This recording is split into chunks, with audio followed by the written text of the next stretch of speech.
हाँ तो मेरे प्यारे दोस्तों, उम्मीद करते हैं आप लोग कुशल मंगल होंगे। तो आज मैं आप लोगों को गुरुत्वाकर्षण का फुल रिवीजन कराने वाला हूं। तो सबसे पहले न्यूटन जी ने दिया हुआ था गुरुत्वाकर्षण का नियम। चलिए हम लोग जानते हैं कि आखिर ये नियम क्या कहलाता है। तो हमारे पास दो बिंदु पिंड हैं। एक बिंदु पिंड का द्रव्यमान m1 है और दूसरे बिंदु पिंड का द्रव्यमान m2 है। दोनों पिंडों के बीच का जो दूरी है वो स्मॉल r है। ठीक है, तो दोनों एक दूसरे को आकर्षित करेगी और गुरुत्वाकर्षण बल एक दूसरे के ऊपर लगाएगी, क्योंकि दोनों पिंडों के पास द्रव्यमान है और गुरुत्वाकर्षण बल जो होता है एक दूसरे को केवल आकर्षित ही कर सकती है। तो आप लोगों को पता है कि जो गुरुत्वाकर्षण बल होता है वो दोनों के द्रव्यमान के गुणनफल के समानुपाती होता है। तो यहाँ पर क्या करेंगे, m1 गुने m2। ठीक है, हमको पता है कि जो गुरुत्वाकर्षण बल होता है दोनों द्रव्यमानों के बीच की जो दूरी होता है उसके वर्ग के व्युत अनुक्रमानुपाती होता है। तो दूरी हो गया स्मॉल r, उसके वर्ग का व्युत अनुक्रमानुपाती होता है। ठीक है, अब दोनों को हम लोग एक करके लिखते हैं। तो दोनों को एक करके हम लोग लिखेंगे तो क्या हो जाएगा, m1 गुने m2 बटा r का ये वर्ग हो जाएगा। समझ में आ गया। अब हम लोग यहाँ पर एक नियतांक का इस्तेमाल करेंगे।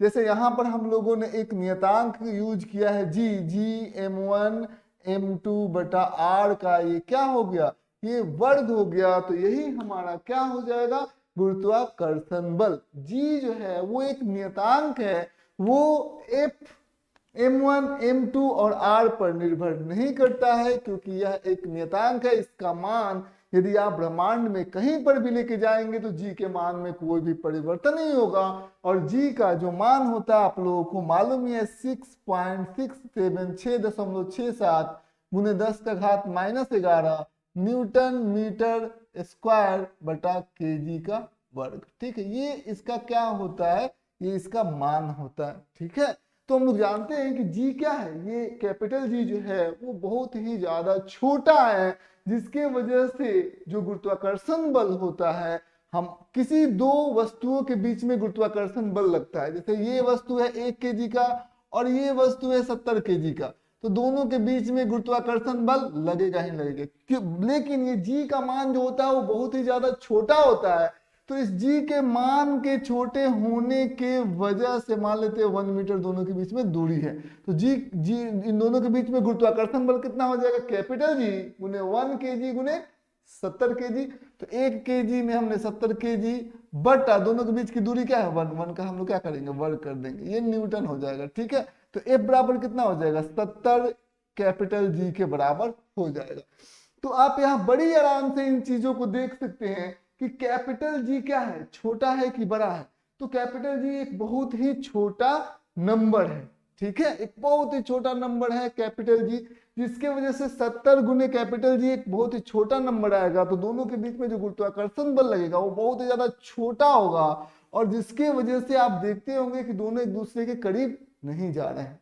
ठीक है, क्यों नहीं जा रहे, क्योंकि यहाँ पर यदि ध्यान से देखिएगा बल तो 1 kg पर लगेगा, 70 kg पर भी लगेगा, लेकिन यहाँ पर जितना आगे बल लगेगा घर्षण बल पीछे लग जाएगा, और यहाँ पर परिणामी बल कितना हो जाएगा, शून्य हो जाएगा, और जिसके वजह से इसमें कोई भी त्वरण नहीं आएगा। ठीक है, समझ में आ गया। यही होता है हमारा गुरुत्वाकर्षण का नियम। ठीक है, अब देखिए हम लोग और आगे की तरफ बढ़ते हैं। अब इसको हम लोग क्या सदिश के रूप में लिख सकते हैं क्या, तो जवाब है हाँ, बिल्कुल जी, इसे आप सदिश के रूप में लिख सकते हैं। तो चलिए आइए हम लोग इसे सदिश के रूप में लिखते हैं। तो सबसे पहले हम लोग क्या करेंगे, हमारे पास दो बिंदु पिंड है। ठीक है, एक का द्रव्यमान m1 है और दूसरे का द्रव्यमान m2 है। दोनों के बीच की दूरी है वो स्मॉल r के बराबर है। ठीक है, समझ में आ गया। अब यहाँ पर ध्यान देंगे दोनों के बीच में गुरुत्वाकर्षण बल लगेगा ही लगेगा। तो दोनों एक दूसरे को आकर्षित कर रहा है, एक दूसरे पर गुरुत्वाकर्षण बल लगा रहा है। ये बात आपको ध्यान से समझ में आ गया। अब क्या करेंगे, इस गुरुत्वाकर्षण बल का जो परिमाण होगा वो हमें मालूम है, वो परिमाण इतना होगा। ठीक है, अब परिमाण के साथ हमें एक इकाई सदिश भी चाहिए। ठीक है, तो हम लोग क्या करते हैं, ये वाला निकालते, F 1 2 इसको लिख सकते हैं सदिश के रूप में, और इधर के डायरेक्शन को हम लोग क्या लिखते हैं, आर कैप लिख देते हैं, और ये इस पर क्या है, इसको लिख देते हैं F21, ठीक है। और इधर डायरेक्शन क्या है, इधर एक सदिश है, इकाई सदिश, इसको हम लोग आर कैप से हम लोग इंडिकेट करते हैं। तो सबसे पहले हम लोग F12 निकालना चाहते हैं। F12 क्या हो जाता है, ये क्या होता है, G स्मॉल m गुने कैपिटल M बटा R का वर्ग, ठीक है। दोनों के बीच की दूरी, ये तो क्या हो जाएगा, ये हमारा हो जाएगा परिमाण, ठीक है, बल का परिमाण। लेकिन हम लोग इसको किसके रूप में लिख रहे हैं, सदिश के रूप में लिख रहे हैं। तो हम लोगों को और एक क्या चाहिए, इकाई सदिश चाहिए। तो हमें इकाई सदिश कैसे मिलेगा, देखिए इसका दिशा समान है, तो यहाँ पर समान आप यहाँ पर आर कैप आप लिख दीजिए बस, ठीक है, समझ में आ गया। चलिए आइए हम लोग अब बात करते हैं F21 की। तो F21 की दोनों का तो परिमाण समान होगा, हम लोगों को पता है F12 का परिमाण F21 का परिमाण समान होगा, क्योंकि आपको पहले से ही मालूम है कि ये न्यूटन के गति के तीसरे नियम का अनुसरण करेगा, तो प्रत्येक क्रिया की प्रतिक्रिया होती है। तो F21 के बारे में हम लोग बात करें तो यहाँ पर कितना हो जाएगा, सबसे पहले परिमाण लिख देंगे, Gm1 गुने M2 बटा R का वर्ग हम लोगों ने लिख दिया। अब यहाँ पर देखिए F21 का दिशा इधर है, ठीक है, और आर कैप का दिशा इधर है, लेकिन यदि हम लोग माइनस आर कैप करें तो उसका दिशा इधर हो जाएगा, ठीक, समझ में। तो यहाँ पर क्या लिख देंगे, माइनस आर कैप सदिश, ठीक है। तो यहाँ पर आप देख सकते हैं माइनस Gm1 गुने M2 बटा R का वर्ग हो गया, और ये क्या हो गया, आर कैप हो गया, ठीक है। तो ये हमारा हो गया F21, ठीक है। तो हम लोग इसे देखते हैं, यही हमारा क्या होता है, गुरुत्वाकर्षण का नियम होता है। चलिए आइए हम लोग और आगे की तरफ बढ़ते हैं। तो अब हम लोग इसको लिख लिया। अब देखिए गुरुत्वीय त्वरण के बारे में हम लोग बात करेंगे, ठीक है। तो सबसे पहले टॉपिक लिख देते हैं क्या, गुरुत्वीय त्वरण, ठीक है, गुरुत्वीय त्वरण, ठीक है। ये क्या होता है, इसको ध्यान से पहले हम लोग समझते हैं। तो हमारे पास क्या है, हमारे पास ये हमारा है अर्थ, पृथ्वी है, ठीक है। अब पृथ्वी है तो पृथ्वी का एक केंद्र बिंदु हो गया, ये हमारा केंद्र बिंदु हो गया। पृथ्वी का द्रव्यमान जो होगा वो कैपिटल M के बराबर होगा, इसका त्रिज्या हम लोग लेते हैं कैपिटल R। अच्छा, पृथ्वी का द्रव्यमान आपको मालूम है कितना होता है, वो हमें पता है। पृथ्वी का द्रव्यमान होता है 6 गुने 10 का घात 24 kg, ठीक। पृथ्वी की त्रिज्या कितनी होती है, 6400 किलोमीटर होता है। यदि आप इसको मीटर में परिवर्तित करिएगा, ठीक है, तो यहाँ पर आपको आ जाएगा 10 टू जाके 6.4 गुने 10 का घात 6 मीटर के बराबर जो हो जाएगा, इसका मान के रूप में परिवर्तित हो जाएगा। तो सबसे पहले हम लोग आगे की तरफ बढ़ते हैं, ठीक है। अब आगे की तरफ बढ़ते हैं हम लोग कहाँ पर, गुरुत्वीय त्वरण सबसे पहले ए बिंदु इसके सतह पर है, ठीक है। तो ये हम लोग सतह पर है, सतह पर है, तो सतह पर है, ठीक है, समझ में आ गया। तो ये चीजें आपको ध्यान समझना होगा, इस पर हम लोग निकालना चाहते हैं गुरुत्वीय त्वरण। तो सबसे पहले ए बिंदु पर हम लोग एक बिंदु पिंड को रखते हैं, और इस बिंदु पिंड का द्रव्यमान कितना है, स्मॉल m है, ठीक है। तो क्या इन दोनों के बीच में, पृथ्वी में और इस बिंदु पिंड में क्या गुरुत्वाकर्षण बल लगेगा क्या, तो जवाब होगा हाँ, दोनों के बीच में गुरुत्वाकर्षण बल लगेगा। तो गुरुत्वाकर्षण बल लगेगा तो कैसे लगेगा, सबसे पहले आप एक काम करेंगे, यहाँ पर ध्यान देंगे कि जैसे इस पिंड का जो द्रव्यमान है, जैसे हमारा पृथ्वी है, पृथ्वी का द्रव्यमान है, इसका आप जो मतलब सारा इसका द्रव्यमान जो है ना, वो बिंदु पर क्या करेंगे, इस बिंदु पर केंद्रित कर देंगे। समझ में आ गया, ये बात आपको ध्यान से समझना होगा, ठीक है। तो हम लोग अब हमारे पास दो बिंदु द्रव्यमान वाले पिंड हो गए। एक पृथ्वी को हम लोगों ने सारा द्रव्यमान कहाँ पर, केंद्र पर केंद्रित कर दिया, और एक बिंदु द्रव्यमान वाला पिंड तो सतह पर दिया हुआ है ही।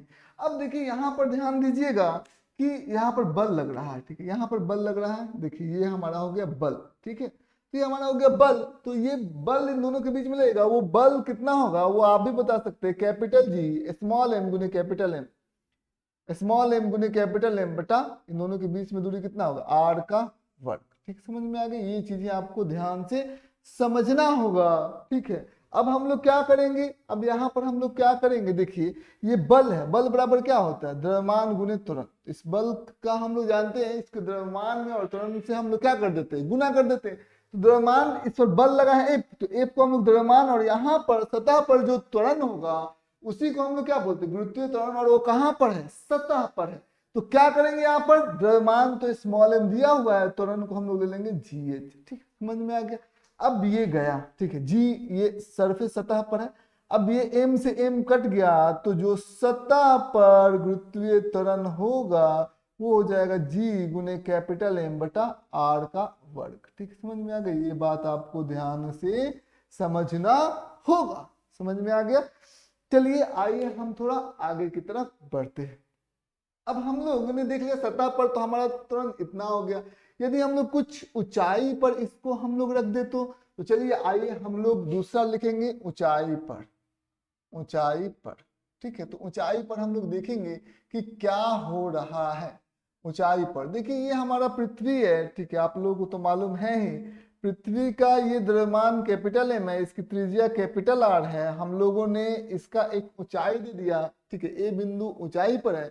अब ये कितना ऊंचा है, वो स्मॉल h ऊंचा है। ठीक, समझ में आ गया। यहाँ पर आपको ध्यान से समझना होगा, स्मॉल h ये क्या है, ऊंचा है। तो चलिए यहाँ पर हम लोग सबसे पहले इस बिंदु पर हमें निकालना है कि आखिर गुरुत्वीय त्वरण कितना होगा ए बिंदु पर। तो सबसे पहले ए बिंदु पर हम लोग क्या रखेंगे, एक द्रव्यमान को रख देंगे। हम लोगों ने यहाँ पर ए बिंदु पर एक द्रव्यमान को रख दिया। ठीक, समझ में आ गया, स्मॉल m। ठीक है, अब देखिए क्या इन दोनों के बीच में गुरुत्वाकर्षण बल लगेगा क्या, तो हाँ ये लगेगा कि दोनों के दोनों क्या है, द्रव्यमान है, तो गुरुत्वाकर्षण बल तो लगेगा ही लगेगा। तो ये गुरुत्वाकर्षण बल हम लोग जानते हैं कि दो बिंदु पिंड वाले द्रव्यमान होना चाहिए। तो ये तो बिंदु पिंड वाला द्रव्यमान हमें दिख रहा है, क्या ये अर्थ बिंदु पिंड वाला द्रव्यमान दिख रहा है क्या, तो जवाब है नहीं। तो सबसे पहले हम लोग क्या करेंगे, इसको बिंदु द्रव्यमान वाला पिंड बनाएंगे। इसके सारे जो द्रव्यमान है उसको केंद्र पर हम लोग क्या करेंगे, केंद्रित कर देंगे।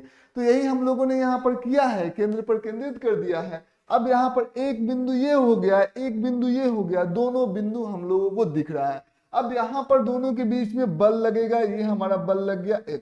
ठीक है, तो अब F बराबर कितना होगा हम आपसे पूछेंगे तो आप बताएंगे F बराबर कितना हो जाएगा जी, G स्मॉल m गुने कैपिटल M। स्मॉल m गुने कैपिटल M, और इन दोनों बिंदुओं के बीच की जो दूरी है वो कितनी हो जाएगी, हमारी हो जाएगी कैपिटल R, और ये हो जाएगा हमारा h। तो यानी कि कैपिटल R प्लस h का हम लोग क्या कर देंगे, वर्ग कर देंगे। ठीक, समझ में आ गया। ये हमारा हो जाएगा बल। बल का एक और सूत्र होता है, वो होता है द्रव्यमान गुने त्वरण।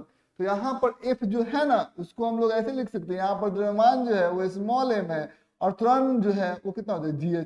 ठीक, तो बस यही पर यहाँ पर लिखना होगा। तो F के जगह पर हम लोग लिख सकते हैं m द्रव्यमान गुने त्वरण। ठीक है, अब m से m ये कट गया, तो gh हमारा कितना आ जाएगा, आप यहाँ पर देख सकते हैं, g गुने कैपिटल M बटा r प्लस h का वर्ग। ठीक है, समझ में आ गया। तो ये चीजें आपको ध्यान से समझनी थी। चलिए पहले हम लोग इसे मिटाते हैं।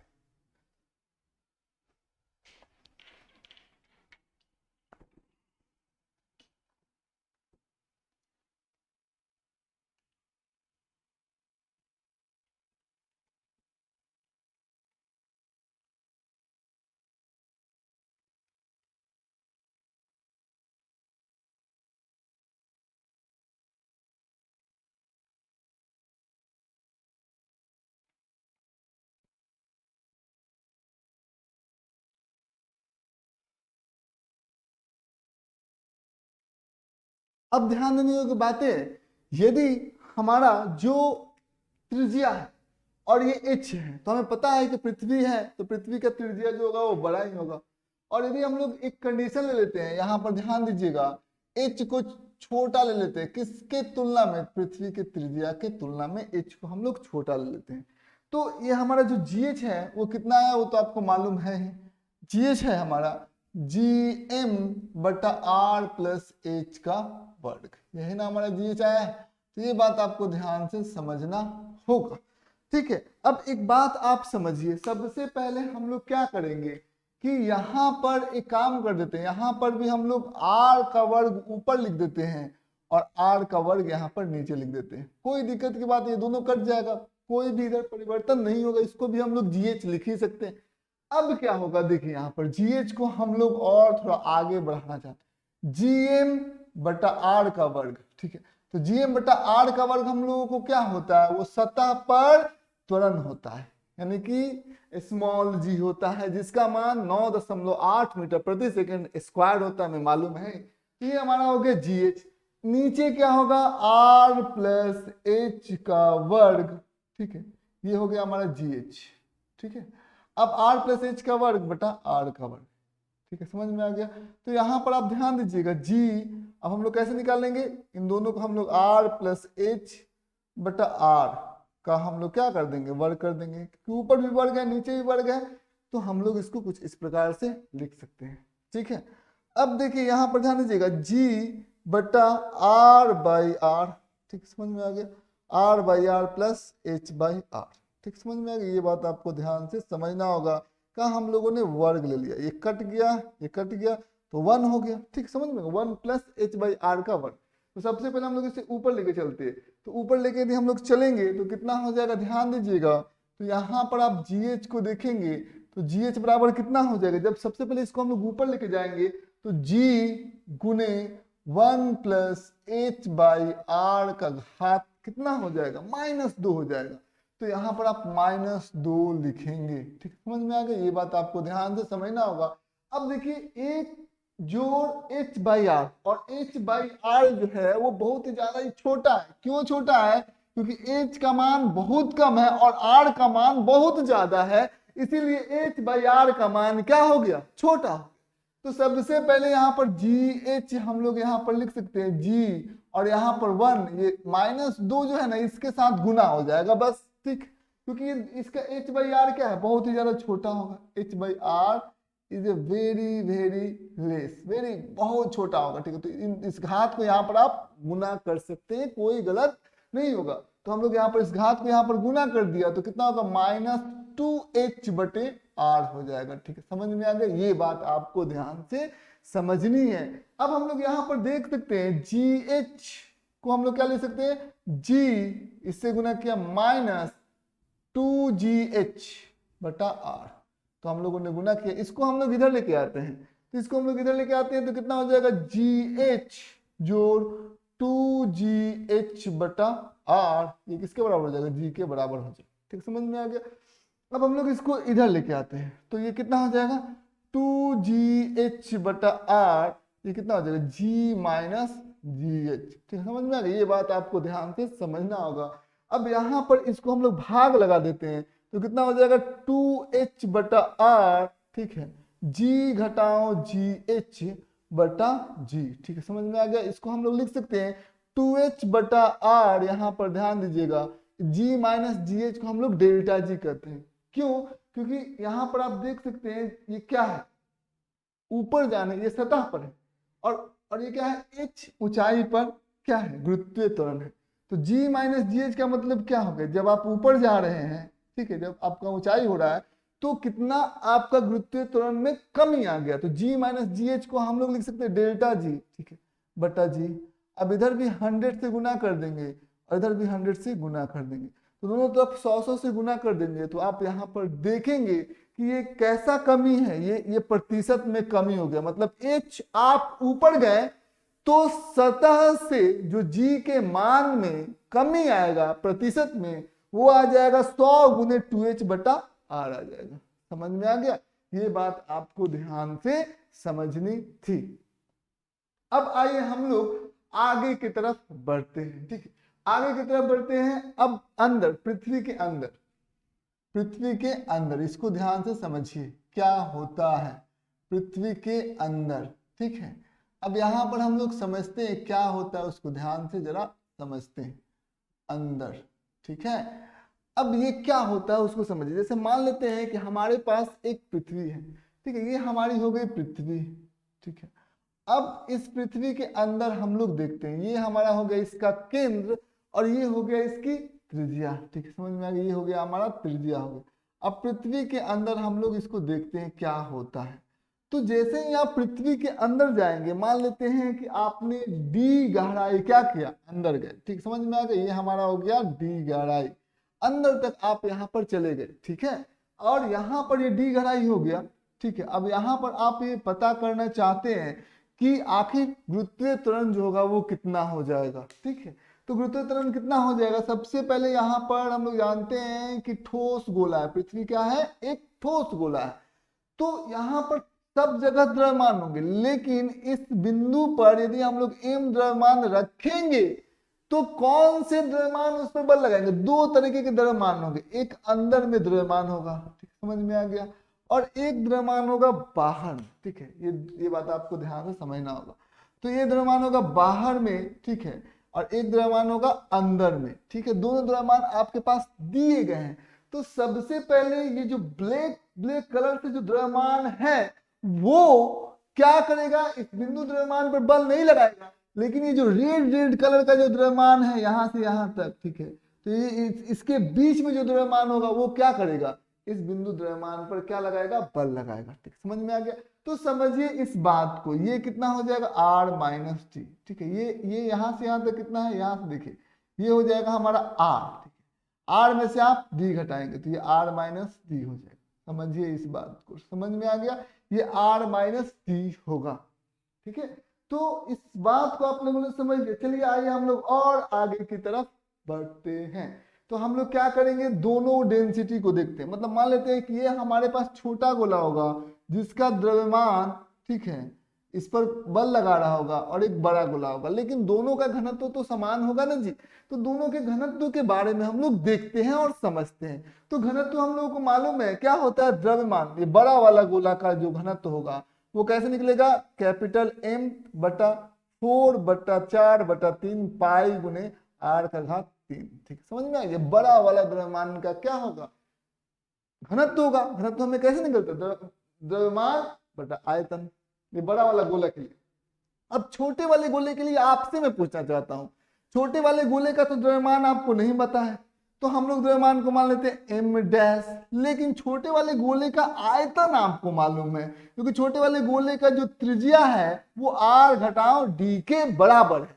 तो आप कैसे निकालेंगे इसको, देखिए 4/3 गुने पाई गुने r माइनस डी का क्यूब हो जाएगा, समझ में आ गया, ये बात आपको ध्यान से समझना होगा। तो ये कट गया, ये कट गया, ठीक है, समझ में आ गया।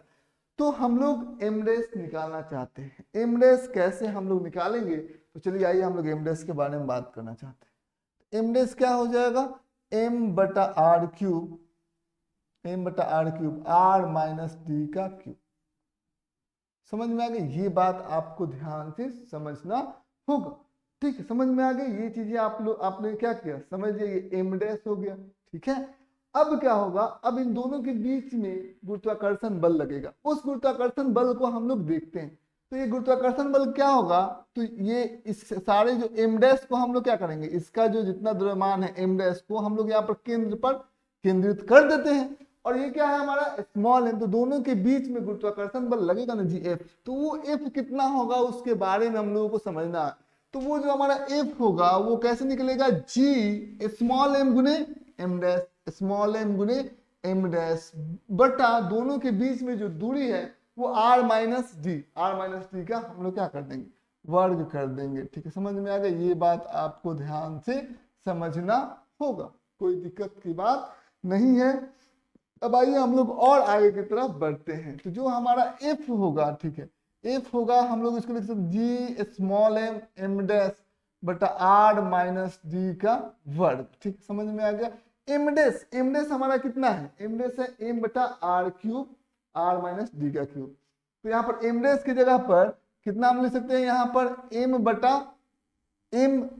r क्यूब, ठीक है, m बटा r क्यूब बटा r माइनस डी का क्यूब, ठीक है, समझ में आ गया, r माइनस डी का क्यूब, r माइनस डी का क्यूब, ये क्या हो जाएगा, इन दोनों को हम लोग कटाते हैं, ये कट गया, क्योंकि यहाँ पर 3 r minus D, r minus D गुने r माइनस डी गुने r माइनस डी, यहाँ पर 2 r माइनस डी, ठीक है। तो ये बात आपको ध्यान से समझना होगा।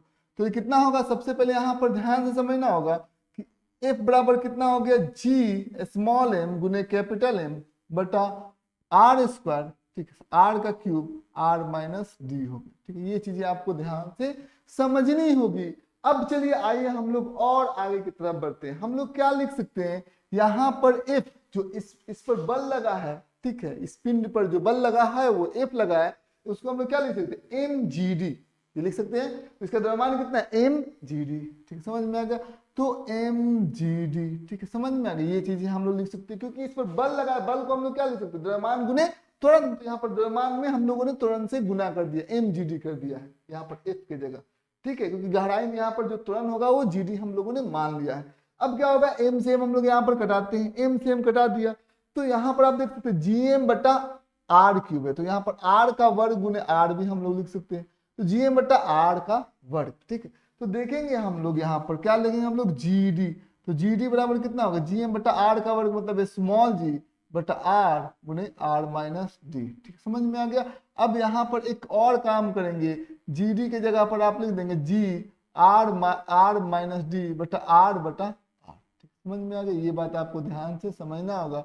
तो अब यहाँ पर जी डी बराबर कितना लिख सकते हैं, जी डी बराबर जी गुने 1 माइनस डी बटा आर, ठीक है। ये हमारा क्या हो जाएगा, ये हमारा पृथ्वी के अंदर, ठीक है, पृथ्वी के अंदर जो है कितना ज्यादा गुरुत्वाकर्षण तीव्रता होगा, गुरुत्वाकर्षण क्षेत्र का तीव्रता होगा जी डी, हम लोगों को यहाँ पर निकल गया, ठीक है। तो ये चीजें आपको ध्यान से समझनी थी। अब यहाँ पर एक और बात आपको समझनी है, जो बात आपको समझनी है कि यहाँ पर आप क्या कर सकते हैं, देखिए यहाँ पर हमारा क्या आया है 1 माइनस डी बाई आर, तो हमारा जी डी कितना आ गया है उसको ध्यान से समझिएगा, जी डी बराबर आ गया है जी गुने सतह पर गुरुत्वाकर्षण बल स्मॉल जी गुने 1 माइनस डी बाई आर, यही ना है हमारा। अब लोग यहाँ पर ध्यान दीजिएगा जी डी को यदि हम लोग बात करें जी इंटू, अब ये क्या हो जाए दोनों का लघुत्तम समवर्तक हमने लिया 1 और आर का लघुत्तम समवर्तक हो जाएगा आर। अब इससे इसको हम लोगों ने भागा लगाया तो क्या हो गया आर के बराबर हो गया, आर को हम लोगों ने इससे गुना किया तो आर हो जाएगा, माइनस इससे भाग लगाया तो एक आया, तो एक से इससे गुना करेंगे तो ये हो जाएगा, ठीक है, समझ में आ गया। तो आर माइनस डी क्या है, ये वाला दूरी है, ठीक है, आर माइनस डी, तो इसको हम लोग स्मॉल आर भी लिख सकते हैं, ठीक है। तो हम लोग यहाँ पर देख सकते हैं जी डी जो है वो कितना है जी गुने आर, ठीक है, बटा आर, ठीक है, समझ में। ये बात आपको ध्यान से समझनी थी। ये हमारा क्या आ गया जी डी आ गया, ठीक है। तो यहाँ पर एक बात आपको समझना होगा, आर क्या है केंद्र से जिस बिंदु पर हम लोग गुरुत्वीय त्वरण निकाल रहे उस बिंदु के बीच का ये दूरी है स्मॉल आर, ठीक है, समझ में आ गया। तो आप यहाँ पर देख सकते हैं यदि हम लोग ग्राफ के बारे में सोचेंगे तो ग्राफ कुछ इस प्रकार से बनेगा, वो आपके सामने है, ठीक है। तो यदि हम लोग जी और केंद्र से हम लोग मान लेते हैं कि हमारे पास एक हमारे पास ये पिंड है, ठीक है, समझ में आ गया। तो पिंड है और पिंड से हम लोग एक केंद्र बिंदु है, हम इधर की तरफ जा रहे हैं, ठीक है। तो इधर की तरफ यदि हम लोग जा रहे हैं तो हमारे पास क्या जी डी हम लोग बात करेंगे, तो जी हम लोग बात करेंगे जी और आर के बीच में हम लोग क्या निकालेंगे, जी और आर के बीच में हम लोग क्या निकालते हैं, हम लोग निकालते हैं रिलेशन, रिश्ता क्या है। तो सबसे पहले यदि हम लोग केंद्र की बात करें तो केंद्र पर नीचे आए तो ये आर का जो मान है आर माइनस डी उससे घटते जाएगा, और ये क्योंकि केंद्र से लिया गया तो केंद्र पर आर का जो मान होगा वो शून्य के बराबर हो जाएगा, ठीक है। तो आर यदि शून्य हो जाएगा केंद्र पर तो जी डी कितना हो जाएगा, ये भी हो जाएगा हमारा शून्य, ठीक है। तो यहां से शुरुआत करेंगे, यहाँ पर जी डी का मान क्या हो गया शून्य हो गया। लेकिन अब यहाँ पर देख सकते हैं आगे ऊपर की तरफ बढ़ेंगे तो आप देख सकते हैं केंद्र से बिंदु की दूरी बढ़ते चले जा रही है, बढ़ते चले जा रही है, ठीक है, समझ में आ गया, बढ़ते चले जा रही है। यहाँ पर ध्यान से समझना होगा, अब ये बढ़ते बढ़ते चले जा रही है, यानी कि जी डी जो है वो क्या लिख देंगे, ये समानुपाती है आर के, ठीक है। तो यहाँ पर आप देख सकते हैं ग्राफ कुछ इस प्रकार से जाएगा, ठीक। और ये कहां तक चला जाएगा, जब स्मॉल आर का जो मान होगा जब तक ये सतह पर नहीं पहुंच पाएगा, ठीक है, समझ में आ गया। सतह पर जैसे ही पहुंच जाएगा, ठीक है, सतह पर जैसे ही पहुंच जाएगा यानी कि जो स्मॉल आर है यहाँ से यहाँ सतह पर क्या हो जाएगा, स्मॉल आर का जो मान होगा वो किसके बराबर होगा, इसके त्रिज्या के बराबर होगा, ठीक है। तो यहाँ पर आप देख सकते हैं, यहाँ पर स्मॉल आर की जगह पर यदि कैपिटल आर लिख देंगे, यदि यहाँ पर कैपिटल आर लिख देंगे तो आर से आर कट जाएगा, यानी कि सतह पर जो त्वरण होगा वो वो हम लोग पता है स्मॉल जी, यहाँ पर हमारा जो त्वरण हो गया वो हमारा स्मॉल जी हो गया, ठीक, समझ में आ गया। ये बात आपको ध्यान से समझना होगा। और फिर हम लोग आगे की तरफ बढ़ते हैं जरा सा। आगे की तरफ जब हम लोग बढ़ेंगे ना तो आप एक बात और ध्यान से समझेंगे। वो बात ये है कि जब आप ऊपर की तरफ जा रहे थे तो आपको मालूम था कि जी का मान कितना था, ये आया था GM बटा R प्लस H का वर्ग। तो ऊंचाई अब बढ़ेगी तो स्मॉल जी का मान क्या होगा, H बढ़ेगा, स्मॉल जी का मान जो होगा वो घटेगा। तो कुछ इस प्रकार से आपका जो ग्राफ जो है वो हो जाएगा, क्योंकि यहाँ पर आप देख सकते हैं कि ऊंचाई बढ़ रही है, ठीक है, यानी कि R का मान बढ़ रहा है, यहाँ से केंद्र से और ऊंचे ऊंचे की तरफ जा रहे हैं, ठीक है, समझ में आ गया। तो H का मान बढ़ रहा है और यहाँ पर स्मॉल जी का जो मान है वो कुछ इस प्रकार से आ जाएगा, यानी कि अब वो H के बढ़ने से, ऊंचाई के बढ़ने से क्या होगा, जी का मान घटेगा, ठीक है। तो कुछ इस प्रकार से हमारा जो गुरुत्वीय त्वरण है और केंद्र से, पृथ्वी से केंद्र से उस दूरी पर कितना गुरुत्वीय त्वरण होगा वो कुछ इस प्रकार से है, ठीक है। तो बस इसको समझना था। चलिए आइए अब हम लोग कुछ प्रश्नों को सॉल्व करेंगे।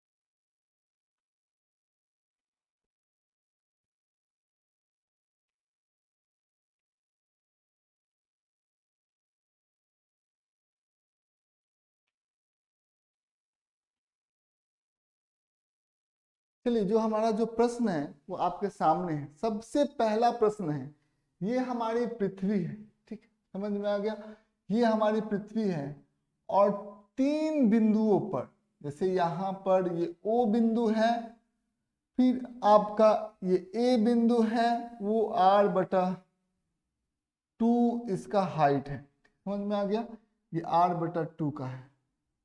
ए बिंदु, ओ बिंदु पर, ए बिंदु पर, ठीक है, और फिर आपका जो ये सी बिंदु है, ये सी बिंदु पर, और ये आपका डी बिंदु पर, ठीक, डी जो है वो R ऊंचाई पर है, ठीक है, समझ में आ गया। ये डी बिंदु पर आपको क्या निकालना है, गुरुत्वीय त्वरण, ठीक है।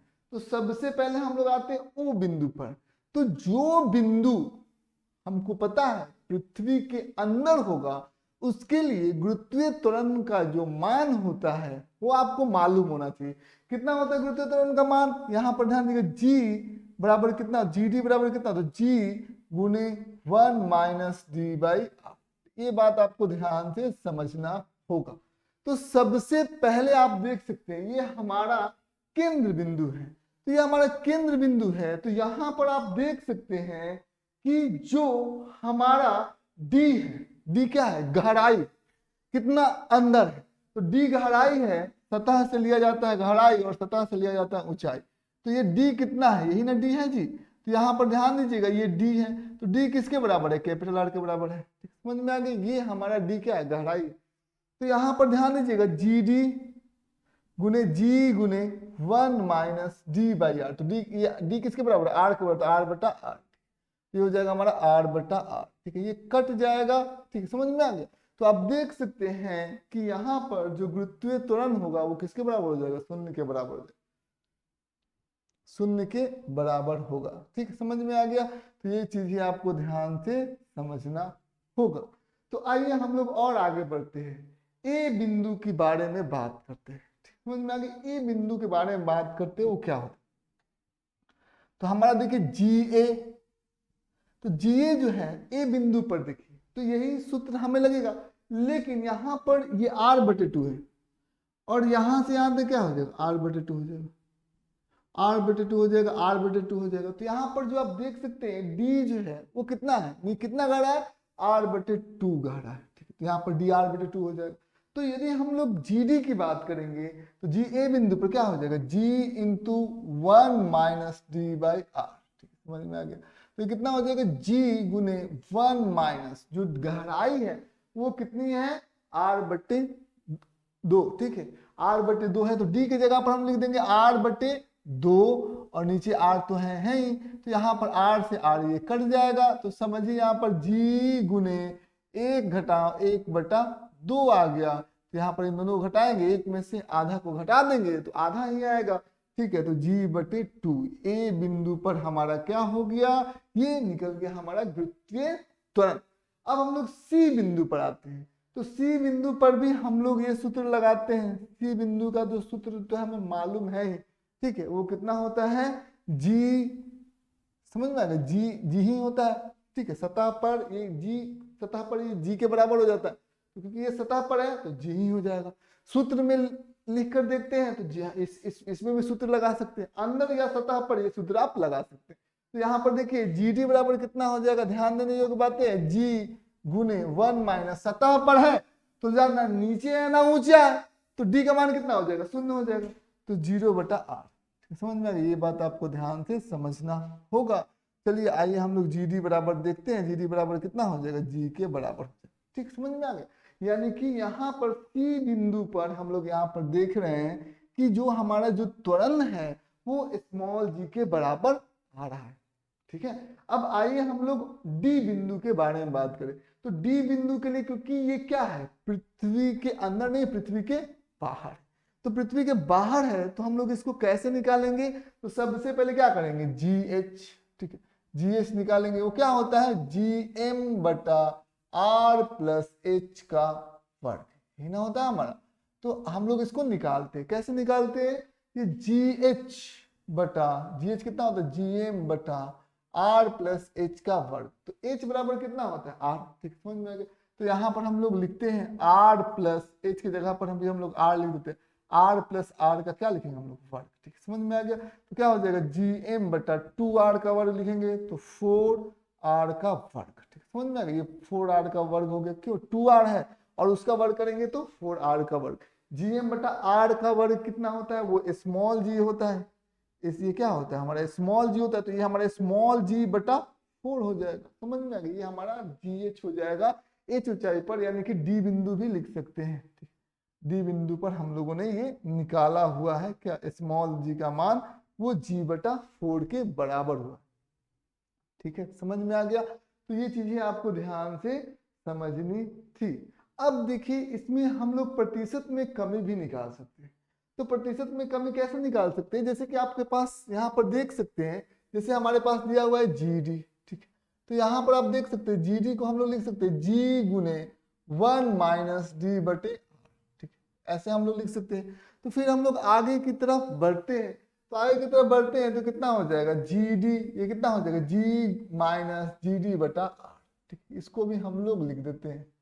अब इसको हम लोग इधर लेके आते हैं। ठीक है, तो GD, ठीक है, प्लस GD/r। ठीक है, ये किसके बराबर हो जाएगा, G के बराबर हो जाएगा। इसको हम लोगों ने इधर लेके आए। अब यहाँ पर ध्यान दीजिएगा, हम लोग एक्चुअल में कर क्या रहे हैं, अब GD को इधर लेकर जाएंगे तो कितना हो जाएगा, GD/r, यहाँ पर कितना हो जाएगा, G - GD। ये भी हम लोगों को समझ में आ गया। अब ये स्मॉल जी को यहाँ पर लेके आ गए, तो ये लेके आ गए तो हमारा कुछ इस प्रकार से हो गया। ठीक है, समझ में आ गया। अब देखिए ये क्या हो गया, ये जी सतह पर ये क्या है, गुरुत्वीय क्षेत्र है, और इसको हम लोग डी गहराई के अंदर लेकर गए तो ये गुरुत्वीय क्षेत्र है। तो ये क्या है, गुरुत्वीय क्षेत्र में कमी गहराई के कारण। ठीक है, अब गहराई के कारण ये कमी हो गया, तो ये हो गया ΔG/G। ठीक, समझ में आ गया। और ये कितना हो गया, D/r। ठीक, इसको ΔG हम लोगों ने लिख दिया। इधर भी 100 से गुना करेंगे और इधर भी हम लोग 100 से ही गुना करेंगे। तो आप यहाँ पर देख सकते हैं ये प्रतिशत में G के मान में कमी हो जाएगा। ठीक है, समझ में आ गया। और ये किसका मान कितना होगा, D/r गुने 100। समझ में आ गया। यदि आपसे कोई पूछेगा कि आप यहाँ पर देख सकते हैं कि यदि आप यहाँ पर जैसे सतह पर हम लोग यहाँ पर देख रहे हैं, सतह पर केंद्र बिंदु पर केंद्र पर G का मान कितना आ गया, 0 आया हुआ था। तो ये चीजें हम लोग देख रहे थे।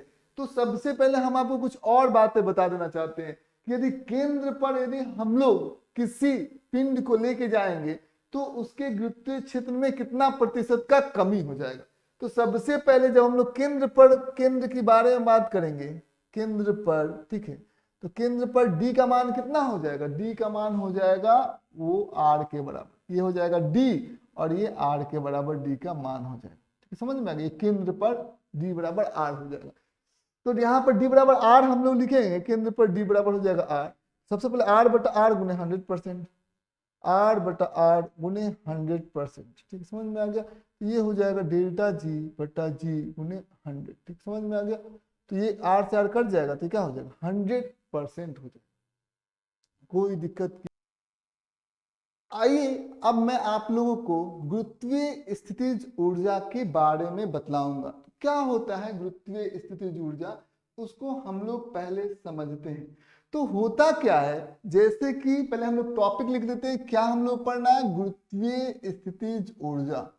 गुरुत्वीय स्थितिज ऊर्जा, इसको हम लोग पहले समझते हैं, स्थितिज ऊर्जा।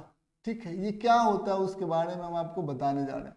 जैसे कि हम यहाँ पर एक बिंदु द्रव्यमान लेते हैं, ठीक, तो बिंदु द्रव्यमान वाले पिंड को लेते हैं, इसे हम अनंत से लेके आते हैं।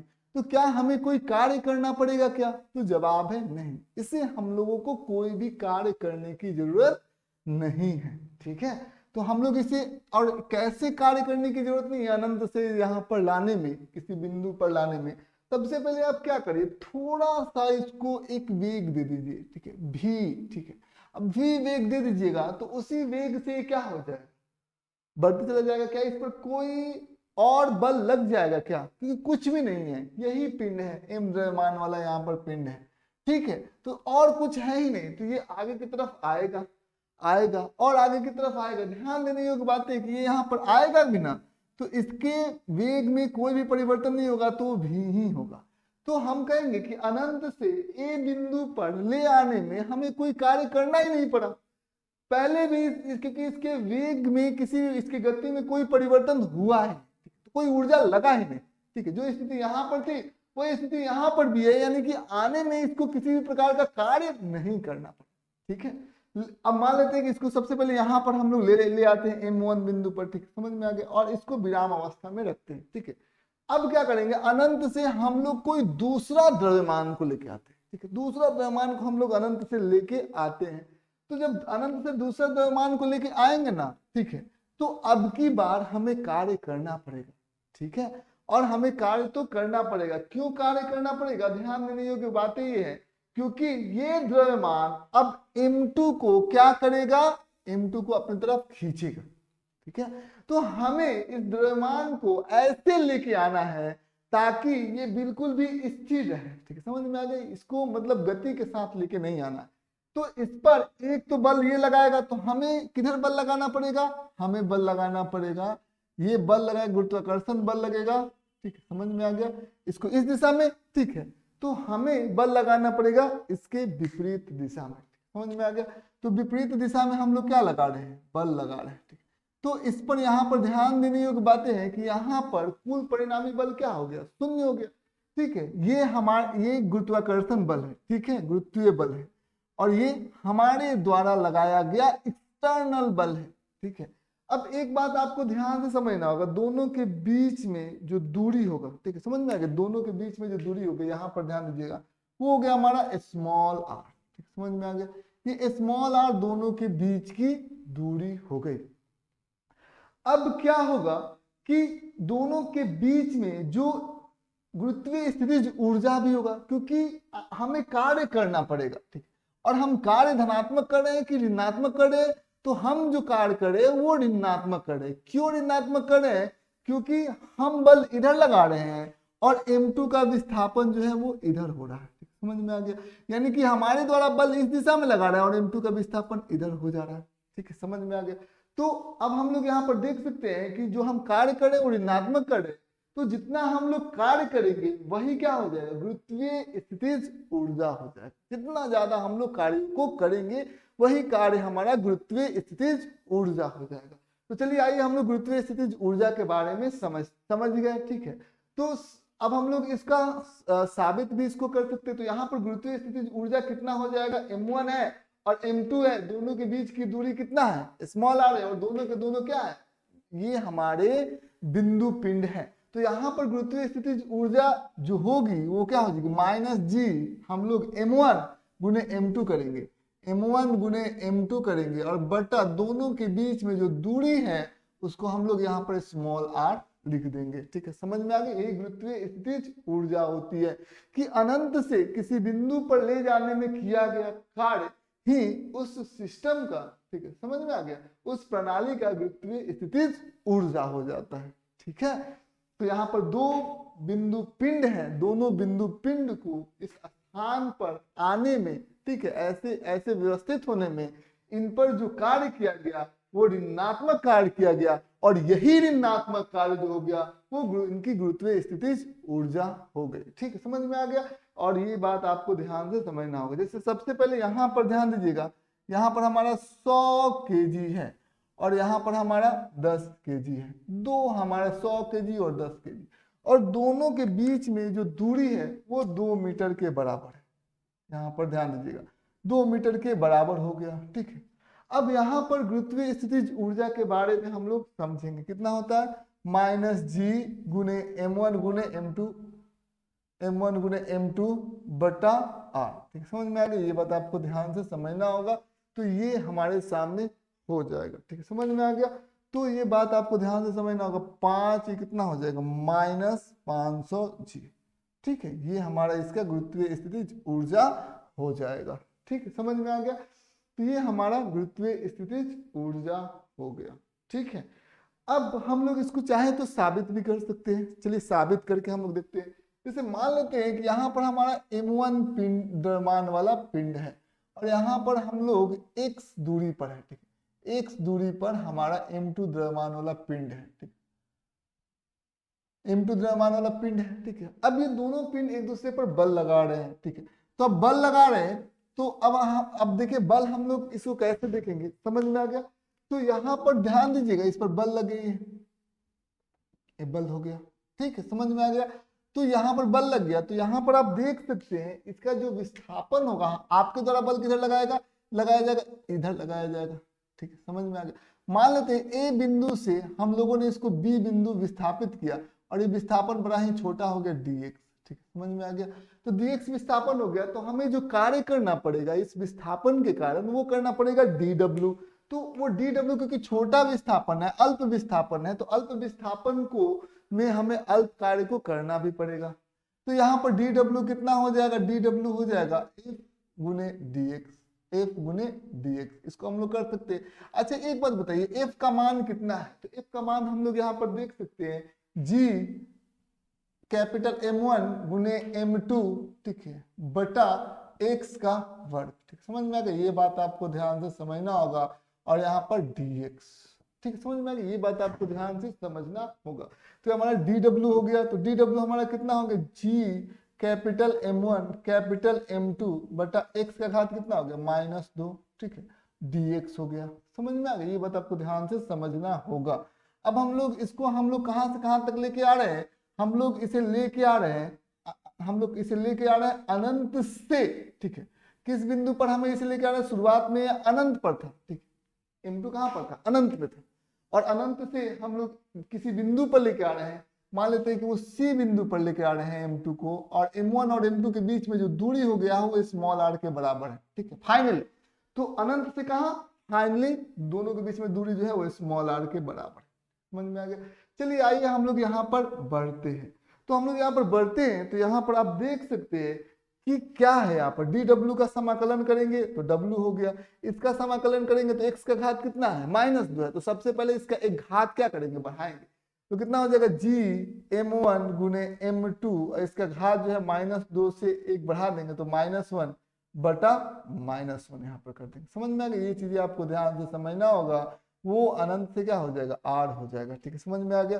तो g स्मॉल m1 गुने m2, ठीक है, समझ में आ गया। घात नीचे जाएगा तो x हो जाएगा, माइनस में ये चला जाएगा। ठीक है, समझ में आ गया। और ये हो गया हमारा अनंत से r तक। सबसे पहले हम लोग इसका अपर ये वाला मान रखते हैं। ठीक है, तो ये वाला मान हम लोग रखेंगे, तो -g m1 m2 बटा r। ठीक, समझ में आ गया। फिर यहाँ पर एक माइनस साइन लगाएंगे। ठीक है, माइनस साइन लगाएंगे तो क्या आ जाएगा हमारा, -g m1 m2 बटा स्मॉल r। ठीक है, ये चीजें आपको ध्यान से समझना होगा, कोई दिक्कत की बात नहीं है। तो यहाँ पर आपको ध्यान से समझना होगा -G_m1_m2/r, ठीक है, समझ में आ गया। यहाँ पर सबसे पहले यहाँ पर अपर लिमिट रख दिया और यहाँ पर हम लोग क्या रखेंगे, लोअर लिमिट। लोअर लिमिट हमारा स्मॉल है कि इन्फिनिटी है, अनंत है, तो यहाँ पर लोअर लिमिट की जगह पर यहाँ पर क्या लिख देंगे, अनंत लिख देंगे, समझ में। -G_m1_m2/r लिखेंगे, फिर माइनस साइन, फिर -G_m1_m2 अनंत लिख देंगे, यहाँ पर अनंत लिख दिया, तो ये इसका मान कितना हो जाएगा, इसका मान हो जाएगा शून्य, ठीक, समझ में आ गया। क्योंकि किसी भी संख्या को अनंत से यदि हम लोग विभाजित कर देंगे तो जो हमारा मान आएगा वो शून्य के बराबर आएगा, तो बस यही बच जाएगा, ठीक है। और यही तो हमारा क्या है, ये बिंदु है m1, ये बिंदु है m2, और दोनों के बीच में जो दूरी है वो स्मॉल r के बराबर है। तो यहाँ पर गुरुत्वीय स्थिति ऊर्जा कितना हो जाएगा, -G_m गुने कैपिटल M बटा r, ठीक है। ये चीजें आपको m1 गुने m2/r हो जाएगा, ठीक है। तो जैसे हम लोग यहाँ पर एक उदाहरण के तौर पर देख सकते हैं, यहाँ पर हमारे पास दो वस्तुएं हैं। यदि दो से ज्यादा वस्तुएं हो तब क्या करेंगे, जैसे यहाँ पर हमारे पास ये देखिए, यहाँ पर 1 kg है, ठीक है, और यहाँ पर 1 kg है, और यहाँ पर 1 kg है, और दूरी जो है वो 1-1 मीटर के बराबर है, ठीक है, समझ में आ गया। 1 मीटर, 1 मीटर, ठीक है, 1 मीटर ये दूरी है हमारा, ठीक है, समझ में आ गया। ये चीजें आपको ध्यान से समझना होगा। तो हम लोग चलिए हम लोग इसको गुरुत्वीय स्थितिज ऊर्जा को हम लोग निकालते हैं, कितना हो जाएगा हमारा गुरुत्वीय स्थितिज ऊर्जा, यानी कि U का मान कितना हो जाएगा, -G(1×1/1), ठीक है। तो 1×1/1, ठीक है।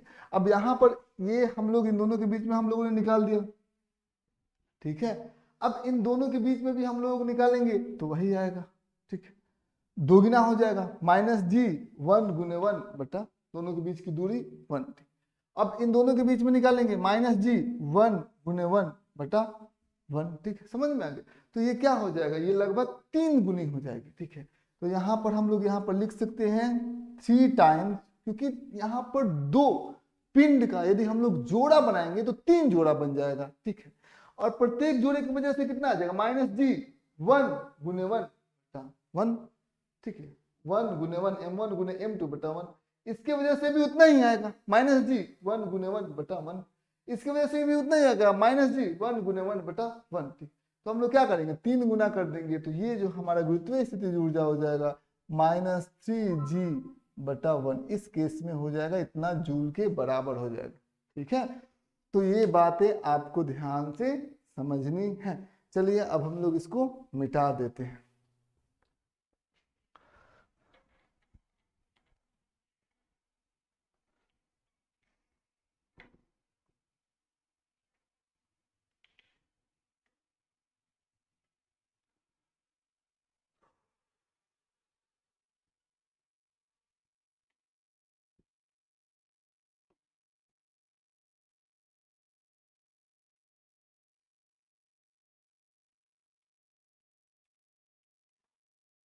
जो हमारा नेक्स्ट टॉपिक है वो है गुरुत्वीय विभव। चलिए आइए इसके बारे में हम लोग समझते हैं, क्या होता है उसको समझना है हम लोग। गुरुत्वीय विभव, गुरुत्वीय विभव ये क्या होता है, इसको हम लोग जरा समझ लेते हैं। तो सबसे पहले गुरुत्वीय विभव होता क्या है, तो हमारे पास क्या है, हम लोगों ने क्या किया, हम लोगों ने इकाई द्रव्यमान वाले पिंड को अनंत से, ठीक, इकाई द्रव्यमान वाले पिंड को अनंत से किसी बिंदु पर लेके आ रहे हैं। मान लेते हैं वो बिंदु क्या है, हमारा ए है, ठीक है, समझ में आ गया। तो इस बिंदु पर हम लोग लेके आ रहे हैं, तो लाने के क्रम में हम लोगों ने कुछ कार्य को किया, ठीक है। अब जितना हम लोगों ने कार्य को किया वही कार्य हमारा क्या हो जाएगा, गुरुत्वीय विभव हो जाएगा इस बिंदु के लिए, ठीक है। इसे अनंत से हम लोग क्या करें, एक इकाई द्रव्यमान वाले पिंड को कोई भी रास्ता से हम लोग ए बिंदु तक लेके आ रहे हैं, तो इस क्रम में जो कार्य होगा वही क्या होगा, गुरुत्वीय विभव होगा, ठीक है। तो आइए हम लोग एक बिंदु द्रव्यमान के वजह से गुरुत्वीय विभव कितना होगा, जैसे मान लेते हैं हमारा बिंदु द्रव्यमान है m, और इसके वजह से स्मॉल r दूरी पर गुरुत्वीय विभव कितना होगा, इसको हम लोग निकालना चाहते हैं। इसे स्मॉल r दूरी मतलब a बिंदु पर कितना गुरुत्वीय विभव होगा, तो सबसे पहले आप इस बात को समझिए, हम लोग क्या करें, अनंत से, ठीक है, अनंत से हम लोग क्या कर रहे हैं, हम लोग एक क्या करें 1 kg के द्रव्यमान को लेके आ रहे हैं, तो लेके आ गए, तो यहां पर लेके आ गए 1 kg के द्रव्यमान को, तो जो कार्य होगा, तो कार्य कितना होगा, तो हम लोगों ने कार्य कितना किया, तो W बराबर ये हमारा गुरुत्वीय स्थितिज ऊर्जा के बराबर हो जाएगा दोनों के बीच में। तो गुरुत्वीय स्थितिज ऊर्जा कितना है, -G कैपिटल M गुने 1, कैपिटल M गुने 1, ठीक, समझ में आ गया। जो कार्य आपने किया वो तो गुरुत्वीय स्थितिज ऊर्जा हो जाएगा दोनों का, तो वही कार्य क्या हो जाता है, वही कार्य क्या हो जाता है, हमारा गुरुत्वीय विभव हो जाता है। इसको हम लोग भी लिख सकते हैं, तो यहाँ पर भी हो जाएगा, तो ये हमारा यही कार्य जो होगा गुरुत्वीय विभव हो गया। तो जो गुरुत्वीय विभव होगा वही कार्य के बराबर होगा, और जितना आपने कार्य किया है वही इन दोनों बिंदु का क्या होगा, गुरुत्वीय स्थितिज ऊर्जा हो जाएगा, U हो जाएगा।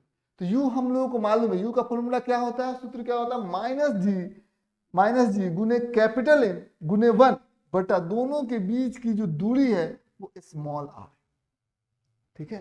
तो जो हमारा गुरुत्वीय विभव हो जाएगा बिंदु द्रव्यमान कैपिटल M की वजह से r दूरी पर, वो कितना हो जाएगा, -G गुने कैपिटल M बटा r, यही तो हो जाएगा हमारा गुरुत्वीय विभव हो जाएगा। समझ में आ गया, तो ये बात आप लोगों को बड़ी आराम से समझ में आ गई। चलिए आइए हम लोग प्रश्नों को उत्तर देते। गुरुत्वीय विभव क्या है, यह एक अदिश राशि है। तो सबसे पहले हमारे पास यहाँ पर देखना है 3 बिंदु है, यहाँ पर M1 है, यहाँ पर M2 है, ठीक है, समझ में आ गया, और यहाँ पर हमारा M3 है, ठीक है, समझ में आ गया। तो सबसे पहले यहाँ पर A बिंदु पर आप यहाँ पर ध्यान दीजिएगा, समझ में आ गया। ये A बिंदु पर ध्यान देने योग्य बात है, यहाँ पर ये दूरी कितना है, ये हमारा R1 है, ये हमारा R1 है, ठीक, समझ में आ गया।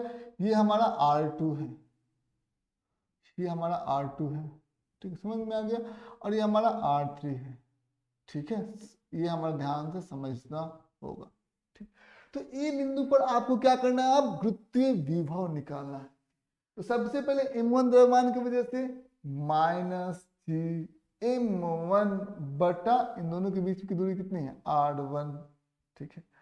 फिर हम लोग क्या करेंगे, अब यहाँ पर M2 द्रव्यमान की वजह से, तो -G, ठीक है, M2, ठीक है, बटा यहाँ इन दोनों के बीच की दूरी कितनी है, R2 है, ठीक है, तो R2 लिख दिया, कोई दिक्कत की बात नहीं है। अब हम लोग M3 द्रव्यमान की वजह से -G M3 बटा R3, ठीक है, समझ में आ गई। ये बात आपको ध्यान से समझनी है। ये हमारा हो गया A बिंदु पर गुरुत्वीय विभव, कोई दिक्कत की बात नहीं है, ठीक है। तो A बिंदु पर हम लोग गुरुत्वीय विभव होगा, समझ में आ गया। चलिए आइए हम लोग और आगे की तरफ बढ़ते हैं। अब हम लोग यहाँ पर देखेंगे ठोस गोले के कारण गुरुत्वीय विभव। तो ये हमारे पास क्या है, ठोस गोले के कारण गुरुत्वीय, ठोस बिंदु के कारण तो देख लिए, ठोस गोले के कारण गुरुत्वीय विभव कितना होगा उसको हम लोग चलिए आइए समझते हैं। गुरुत्वीय विभव ये कितना होता है उसको हम लोग ध्यान से समझते हैं। तो हमारे पास एक ठोस गोला है, ध्यान दीजिएगा, ये हमारे पास एक ठोस गोला है। अब इस ठोस गोले के बाहर यदि कोई बिंदु है, ठीक है, समझ में आ गया, तो वहां पर यदि हम लोगों को गुरुत्वीय विभव निकालना है तो बड़ी आराम से हम लोग यहाँ पर गुरुत्वीय विभव निकाल सकते हैं। क्या सूत्र होता है, वो होता है, क्या होता है कि सबसे पहले हम लोग क्या करेंगे, इस सारे यदि बिंदु के बाहर है, यहाँ पर ये बिंदु बाहर है, तो इस बिंदु पर यदि गुरुत्वीय विभव निकालना चाहते हैं तो कैसे निकालेंगे, तो हम लोग क्या करेंगे, -G गुने कैपिटल M बटा इन दोनों बिंदुओं के बीच की दूरी क्या है, स्मॉल r है, तो यहाँ पर हम लोग देंगे स्मॉल r, ठीक है। ये हमारा बिंदु A पर गुरुत्वीय विभव जो है वो निकल जाएगा, क्यों, क्योंकि ये हमारा ठोस गोला है लेकिन बिंदु बाहर है, तो सारे द्रव्यमान को हम लोगों ने केंद्र पर केंद्रित कर दिया, और हमें पता है कि बिंदु द्रव्यमान कैपिटल M की वजह से स्मॉल r दूरी पर जो गुरुत्वीय विभव होगा -G M बटा स्मॉल r हो जाएगा, ठीक है। यदि ये बिंदु जो है यदि बढ़ते बढ़ते बढ़ते यहाँ तक आते आते ये सतह पर आ जाए, ठीक है, समझ में आ गया, बी ये सतह पर आ जाएगा, तो ये कितना हो जाएगा कैपिटल आर हो जाएगा, तो सतह पर आ जाएगा। तब हम लोग यदि गुरुत्वीय विभव निकालेंगे तब भी वही करेंगे, माइनस जी गुने कैपिटल एम, सतह पर आने के लिए क्या हो जाएगा कैपिटल आर। ठीक, समझ में आ गया, ये बात आपको ध्यान से समझनी है। ठीक है, अब यदि मान लेते हैं कि अंदर आ जाए तो, ठीक है, अंदर यदि आ जाए तो क्या होगा, तो अंदर यदि यदि होगा ना, मतलब मान लेते हैं कि ये बिंदु अंदर है, जैसे सी बिंदु अंदर है, ठीक, और सी बिंदु का जो दूरी है वो केंद्र से वो दिया गया है हमारा स्मॉल आर, तो उसके वजह से जो गुरुत्वीय विभव होता है वो होता है माइनस जी एम, माइनस जैसे यहाँ पर VC यदि हम लोग निकालना चाहते हैं तो माइनस जी एम बटा हम लोग लिख सकते हैं 2r क्यूब, इधर हो जाएगा 3r का वर्ग, ठीक है, और माइनस r का स्मॉल r का वर्ग। ये क्या है, अंदर में है, अंदर में सी बिंदु पर यदि गुरुत्वीय विभव होगा, ए बिंदु पर कोई दिक्कत की बात नहीं, GM बटा आर, बी बिंदु पर माइनस GM बटा कैपिटल आर, ये भी हम लोगों को बड़े आराम से निकल जाएगा। लेकिन यदि ये बिंदु अंदर है, ठीक है, तो यहाँ पर केंद्र से इसकी दूरी कितनी है, स्मॉल आर है। यदि हम लोग गुरुत्वीय विभव की बात करें तो माइनस जी एम क्या है, एम जो इस ठोस गोला है उसका द्रव्यमान है, ठीक, माइनस जी एम बटा 2r का क्यूब, समझ में आ गया, 3r का वर्ग माइनस r का वर्ग। ठीक है, तो ये बात आपको ध्यान से समझनी है, समझ में आ गया, तो ये चीजें आपको ध्यान से समझना है।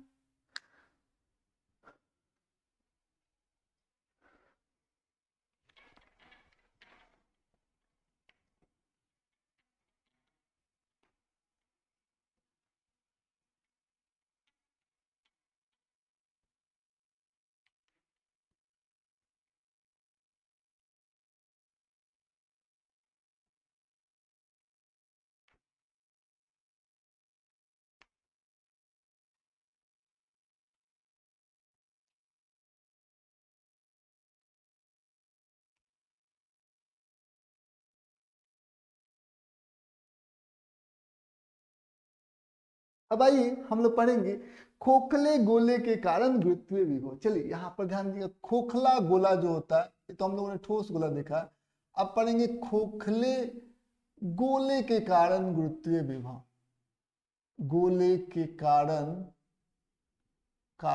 गुरुत्वीय विभव। ठीक है, इसको हम लोग जरा ध्यान से समझ लेते हैं। गुरुत्वीय विभव ये क्या होता है, यहाँ पर हम लोग ध्यान से समझेंगे।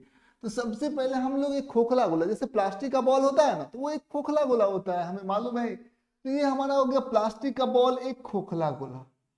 तो खोखला गोला होगा, अंदर से बिल्कुल भी ये खाली है, ठीक है, तो इसका एक द्रव्यमान होगा, ठीक है, समझ में आ गया, इसका द्रव्यमान कैपिटल ओम होगा और इसकी त्रिज्या हो गई कैपिटल आर, ठीक, समझ में आ गई, ये बात आपको ध्यान से समझना होगा। तो सबसे पहले तीन बिंदु, एक बिंदु क्या है खोखले गोले के बाहर, तो खोखले गोले के बाहर मान लेते ये बिंदु है, इस बिंदु ये बिंदु जो है वो केंद्र से स्मॉल आर दूरी पर है, ठीक है, तो इस बिंदु पर यदि हम लोग निकालना चाहते हैं गुरुत्वीय विभव, ठीक है, तो ये कितना हो जाएगा, VA निकालना चाहते हैं, क्या हो जाएगा, VA माइनस जी गुने कैपिटल एम बटा ये हमारा हो गया स्मॉल आर, ये हमारा हो जाएगा VA। ठीक है, तो ये आपको समझ में आ गया, ये हो जाएगा खोखले गोले का ए बिंदु पर गुरुत्वीय विभव। ठीक है, अब यहाँ पर ये हमारा हो गया बिंदु B, बिंदु B पर यदि गुरुत्वीय विभव के बारे में बात करेंगे तो हो जाएगा माइनस जी गुने कैपिटल एम बटा इसका जो त्रिज्या हो जाएगा वो कितना हो जाएगा कैपिटल आर। ठीक है, जैसे ए बिंदु पर हो, बी बिंदु पर हो, तो क्या खोखले गोले के द्रव्यमान को उसके केंद्र पर केंद्रित कर सकते हैं क्या, तो हाँ, तो ये क्या बन जाएगा, एक बिंदु द्रव्यमान बन जाएगा। ठीक है, समझ में आ गया। अब ये बिंदु द्रव्यमान बन गया तो यहाँ पर ए बिंदु पर हम लोग गुरुत्वीय विभव कैसे निकालेंगे, माइनस जी गुने कैपिटल एम बटा स्मॉल आर, बी बिंदु पर माइनस जी गुने कैपिटल एम बटा कैपिटल आर। अब यहाँ पर ये बात आपको ध्यान से समझना हो। अच्छा, अंदर के बिंदुओं पर ध्यान दीजिएगा, जैसे सी बिंदु पर आपको ध्यान से समझना होगा, जैसे यहाँ पर इसके अंदर हो गया, जैसे मान लेते हैं सी बिंदु हो गया, तो सी बिंदु पर गुरुत्वीय विभव के बारे में हम लोग बात करेंगे तो ये कितना हो जाएगा, VC निकालना होगा। तो जो सतह पर गुरुत्वीय विभव होगा, अंदर में सी बिंदु हो, डी बिंदु हो, ई बिंदु हो, एफ बिंदु हो, कोई फर्क नहीं पड़ता है, हर एक बिंदु पर जो गुरुत्वीय विभव होगा वो समान होगा और वो हो जाएगा जितना सतह पर होगा। ठीक, समझ में आ गई, ये बात आपको ध्यान से समझना होगा। चलिए यहाँ पर हम लोगों को दिया हुआ जैसे मान लेते हैं V C is equal to V D, ठीक है, is equal to V E, ठीक है, is equal to V F. यहाँ पर देख सकते हैं गुरुत्वीय विभव सी बिंदु पर, डी बिंदु पर, ई बिंदु पर, एफ बिंदु पर समान होगा और वो किसके बराबर होगा, बी बिंदु के बराबर होगा जो सतह पर है। समझ में आ गई ये बात, आपको यहाँ पर समझना होगा। खोखले गोले के कारण गुरुत्वीय विभव ऐसे ही होता है। अब जो हमारा नेक्स्ट टॉपिक है वो ये है पलायन वेग, ठीक है। तो पलायन वेग को हम लोग जरा समझते हैं।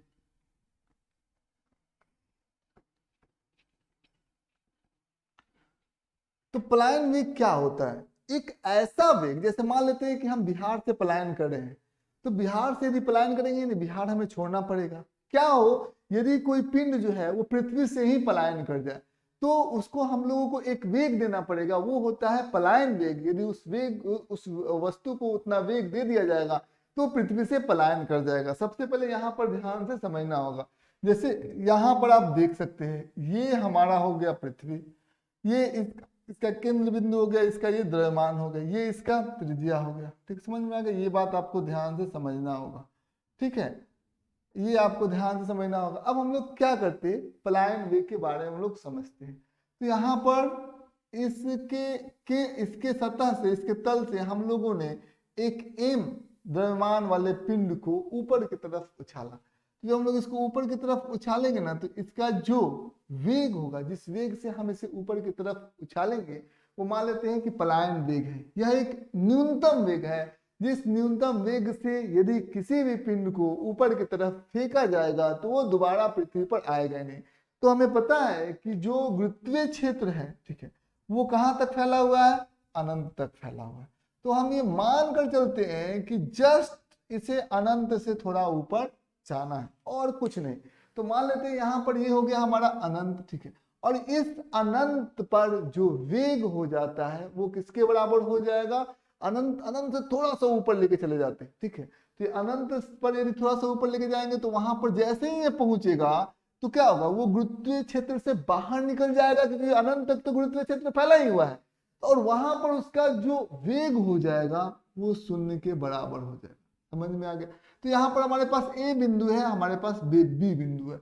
तो हम लोग यहाँ पर देख सकते हैं ए बिंदु पर जितना गुरुत्वीय स्थितिज ऊर्जा होगा वही बी बिंदु पर भी गुरुत्वीय स्थितिज ऊर्जा होगा। दोनों बिंदुओं पर गुरुत्वीय मतलब जो कुल ऊर्जा होगा वो समान होगा, ठीक है, कुल ऊर्जा के बारे में, ठीक है, क्योंकि यहाँ पर ऊर्जा का क्या हो रहा है, संरक्षण हो रहा है, ठीक है, स्थितिज ऊर्जा नहीं, कुल ऊर्जा जो होगा दोनों बिंदुओं पर समान होगा। तो चलिए हम लोग कुल ऊर्जा ए बिंदु पर निकालते हैं। तो ए बिंदु पर कुल ऊर्जा, ठीक है, तो सबसे पहले हम लोग यहाँ पर देखते हैं कुल ऊर्जा किस बिंदु पर, ए बिंदु पर, ठीक है। तो कुल ऊर्जा यदि हम लोग ए बिंदु के बारे में बात करेंगे तो कितना होगा, सबसे पहले यहाँ पर इस स्मॉल एम पिंड का गतिज ऊर्जा होगा। तो गतिज ऊर्जा कितना होगा, 1/2 गुने इस पिंड का द्रव्यमान गुने हम लोग क्या करेंगे, इसके गति का वर्ग कर देंगे, ठीक है, समझ में आ गया। अब इस पिंड और इस पिंड का एक स्थितिज ऊर्जा हो जाएगा, ठीक है। तो स्थितिज ऊर्जा कैसे निकालेंगे, देखिए -g स्मॉल m गुने कैपिटल M बटा r, ये दोनों के बीच में दूरी कितना है, r के बराबर है, ठीक, समझ में आ गया। ये ए बिंदु पर कुल ऊर्जा हमें निकल गया। तो अब हम क्या करेंगे, बी बिंदु पर कुल ऊर्जा निकालेंगे क्योंकि हमको मालूम है कि कुल ऊर्जा का संरक्षण होने वाला है। तो अब हम लोग यहाँ पर देखेंगे कुल ऊर्जा किस बिंदु पर, ध्यान दीजिएगा, वो बी बिंदु पर कुल ऊर्जा हम लोग देखेंगे। तो क्या होगा, बी बिंदु पर एक बात बताइए, गतिज ऊर्जा कितना हो जाएगा, तो वो हो जाएगा शून्य। क्यों, क्योंकि बी बिंदु पर इस पिंड का जो गति है वो शून्य के बराबर है। तो गतिज ऊर्जा की जगह 1/2 गुने m गुने शून्य का हम लोग वर्ग लिख देते हैं। जोड़, आप यहाँ पर ध्यान दीजिए कि बी बिंदु पर जो स्थितिज ऊर्जा हो जाए, गुरुत्वीय स्थितिज ऊर्जा, वो कितना हो जाएगा, -g कैपिटल M गुने स्मॉल m, ठीक है, बटा अब दोनों के बीच में जो दूरी है वो है अनंत, अनंत लिख दिया, ठीक, समझ में आ गया। तो ये तो हो गया शून्य, क्योंकि शून्य से गुना होगा, शून्य का वर्ग है उससे गुना होगा, और ये भी हो गया शून्य। तो यहाँ पर ध्यान दीजिएगा कि जो ए बिंदु है और जो बी बिंदु है दोनों बिंदुओं पर जो कुल ऊर्जा जो होगा वो समान होगा। ठीक, समझ में आ गया। तो यहाँ पर हम लोग क्या लिख सकते हैं, 1/2 m गुने v का वर्ग। समझ में आ गया। अभी प्लस माइनस माइनस होगा, माइनस जी स्मॉल m कैपिटल M बटा r। ठीक, यहाँ पर ये शून्य ये शून्य ये शून्य के बराबर हो जाएगा, कोई दिक्कत की बात नहीं है। इसको हम लोग इधर लेके चलते हैं, तो 1/2 गुने m गुने v का हम लोग वर्ग कर देंगे, और इधर आ जाएगा G small m capital M बटा r। m से m ये कट जाएगा, 2 से इधर गुना हो जाएगा, तो v का जो वर्ग हो जाएगा वो हो जाएगा 2gm बटा r। यही हो जाएगा।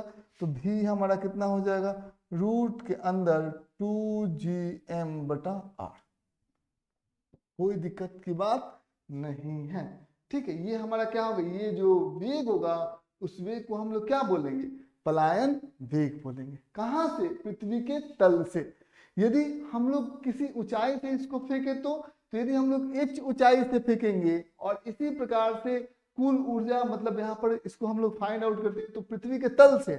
अब यदि h ऊंचाई से यदि हम लोग मान लेते हैं, यहाँ पर इसको केवल समझा देंगे हम लोग, यहाँ पर h ऊंचाई से यदि हम लोग इसको फेंक रहे हैं, ठीक है, तो जब हम लोग इसे h ऊंचाई से हम लोग इसको फेंकेंगे, ये त्रिज्या हो गया, ठीक है, त्रिज्या हो गया, h ऊंचाई से हम लोग इसको फेंक रहे हैं, ठीक है, तो यहाँ पर इसका पलायन वेग कितना हो जाएगा। तो सबसे पहले इस बिंदु पर, ए बिंदु पर आपको क्या देखना पड़ेगा, गुरुत्वीय स्थितिज ऊर्जा। तो ए बिंदु पर गुरुत्वीय स्थितिज ऊर्जा कितना है, और ये इसको फेंकते फेंकते कहाँ, ये बी बिंदु पर लेकर गए, और ये बी बिंदु क्या है, अनंत पर है, और यहाँ पर उसका वेग जो है, क्योंकि पलायन वेग से यदि आप फेंक रहे हैं तो अनंत पर जाएगा, तो उसका वेग जो हो जाएगा 0 मीटर प्रति सेकंड हो जाएगा। ठीक, समझ में आ गया। तो कुछ नहीं बदलेगा, बदलेगा क्या, गुरुत्वीय ऊर्जा ए बिंदु पर क्या हो जाएगा, यहाँ पर हाफ m v का वर्ग तो होगा ही होगा, और यहाँ पर देखेंगे माइनस जी स्मॉल m कैपिटल M बटा आप देखेंगे r, और ये h है। तो ए बिंदु पर यहाँ पर r नहीं होगा, इस बिंदु पर आता तो r होता, दोनों के बीच में दूरी। यहाँ पर जो दोनों के बीच में जो दूरी है वो ये r है और जोड़ h है, तो यहाँ पर r प्लस h हो जाता है। ठीक है, समझ में आ गया। ये बात आपको ध्यान से समझना होगा, ये ए बिंदु पर कुल ऊर्जा हो जाएगा। ठीक है, लेकिन यदि हम लोग बी बिंदु की बात करें तो बी बिंदु को जब आप ध्यान से देखिएगा तो बी बिंदु अनंत पर है, तो यहाँ पर सेम इन दोनों में सेम और बी बिंदु पर वेग भी शून्य हो गया, m है अनंत पर है, तो कुल ऊर्जा बी बिंदु पर कितना है हमारा, शून्य। तो कुल ऊर्जा बी बिंदु पर शून्य के बराबर आ गया, और दोनों को हम लोग क्या कर देंगे, इक्वेट कर देंगे। ठीक है, क्योंकि ए बिंदु पर हम लोगों ने कुल ऊर्जा बनाया, बी बिंदु तो इसमें और इसमें दोनों में समान है, तो बी बिंदु पर क्या हो जाएगा, कुल ऊर्जा, ठीक है, शून्य हो जाएगा, तो दोनों को इक्वेट कर दिया कुल ऊर्जा को। अब क्या करेंगे, इसको इधर लेके जाएंगे, तो कितना हो जाएगा, 1/2 गुने m गुने v का यदि हम लोग वर्ग कर देंगे, जी स्मॉल m कैपिटल M बटा r प्लस h यदि हम लोग कर देंगे, ध्यान देने योग्य बात है, m से m यदि हम लोग कटा देंगे तो यहाँ पर आप देख सकते हैं v का जो वर्ग हो जाएगा 2gm बटा r प्लस h, और यदि हम लोग रूट को हटा देंगे तो ये हो जाएगा। ठीक है, यदि h ऊंचाई से, पृथ्वी के h ऊंचाई से यदि आप किसी भी पिंड को आकाश में फेंकिएगा तो उसका जो पलायन वेग होगा 2gm बटा r प्लस h के बराबर हो जाएगा। ठीक है, तो ये बात आपको ध्यान से समझना होगा। अब आपसे एक प्रश्न पूछ रहे हैं, ये हमारा पृथ्वी है, ठीक है, अब हम लोगों ने किसी भी, हमारा h बराबर क्या है, r के बराबर है, ठीक, और ये पृथ्वी की त्रिज्या है कैपिटल R, पृथ्वी का द्रव्यमान है कैपिटल M, हम लोगों ने यहाँ से किसी वस्तु को ऊपर की तरफ उछाला, तो सबसे पहले बताइए पलायन वेग कितना होगा। तो पलायन वेग कितना होगा, आप यहाँ पर ध्यान से समझना होगा, वो कितना हो जाएगा 2gm बटा r प्लस h होता है, तो h की जगह पर कितना है, वो r के बराबर है, तो यहाँ पर r प्लस h होता है ना, तो रूट के अंदर होता है, तो h की जगह पर हम लोग क्या रख देंगे, r और r मिलकर क्या हो जाएगा 2r, क्योंकि यहाँ पर क्या है, h की जगह पर कैपिटल R के बराबर है। ठीक है, समझ में आ गया। अब ये कट जाएगा, कितना आ जाएगा, gm बटा r। ठीक है, इसको और अच्छे से हम समझा देते हैं, v का जो सूत्र होता है वो कितना होता है, रूट अंडर gm बटा r प्लस h, 2gm बटा r प्लस h। h की जगह पर आप क्या लिख सकते हैं, r लिख सकते हैं, बस वही किया और कुछ नहीं किया है, तो 2gm बटा r, और h की जगह पर भी हम लोग r लिख देंगे। ठीक, तो यहाँ पर ध्यान दीजिएगा √2gm बटा r प्लस r कितना हो जाएगा 2r हो जाएगा।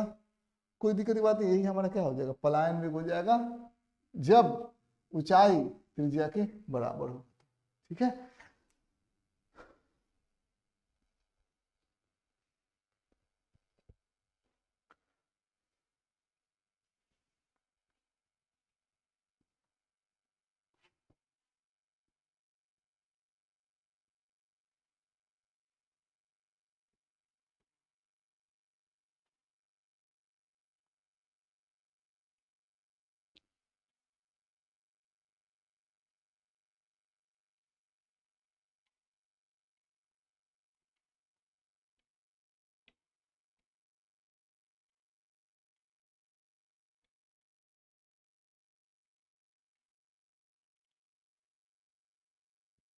चलिए आइए अब हम लोग कैपलर के नियम को पढ़ते हैं। ये क्या होता है कैपलर का नियम, इसको ध्यान से आपको समझना। देखिए कैपलर ने अब 3 नियम दिया है, कैपलर के नियम। अब ये क्या होता है उसको हम लोग जरा समझ लेते हैं।